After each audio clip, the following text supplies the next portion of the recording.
North Korea's supreme leader Kim Jong Un has once again declared the US as its biggest enemy, barely 10 days before Joe Biden takes charge as president. Last year, Donald Trump became the first sitting US president to step into North Korea to meet Kim.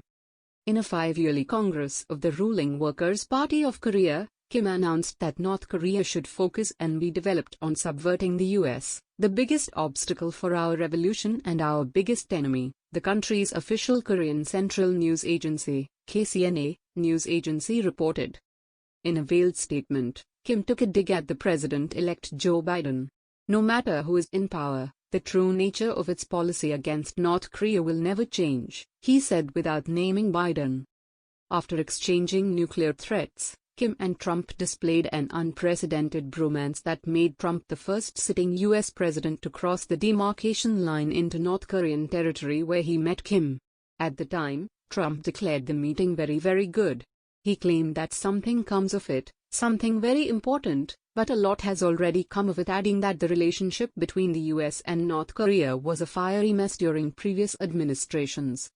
On nuclear forces and missile force modernization, talk of longer-range missiles, better missiles, hypersonic missile, military reconnaissance satellites, solid-fuel ICBMs, new nuclear warheads, tactical nuclear weapons.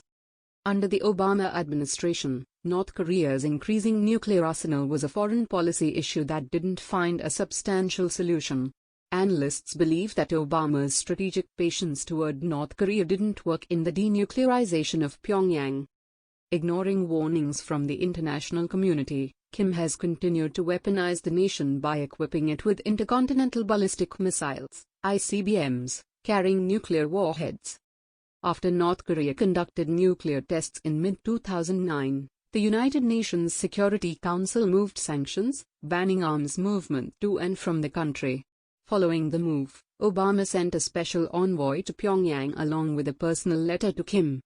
The message was sent through the convoy that the Asian country had a choice: continued and further isolation or benefits for returning to the six-party talks and dismantling their nuclear weapons program. It is also incumbent upon all of us to insist that nations like Iran and North Korea do not game the system, Barack Obama had said during his 2009 Nobel Peace Prize acceptance speech. In 2012, Kim agreed to halt nuclear tests in exchange for food aid. Pyongyang said that it would suspend uranium enrichment and long-range missile tests and admit United Nations officials to monitor the nuclear facility in exchange for 240,000 tons of food aid.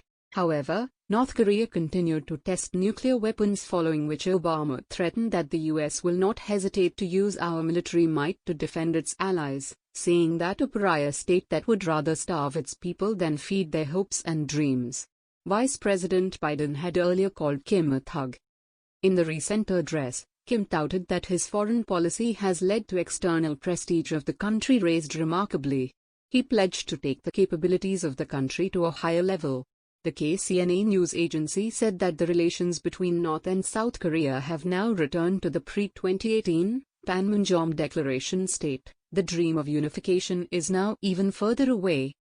If South Korea really wants peace and unification and is concerned about the future and the fate of the nation and future generations, it should not just look on this serious situation and should take active measures to resolve and improve existing inter-Korean relations, which are on the verge of disaster, the report added.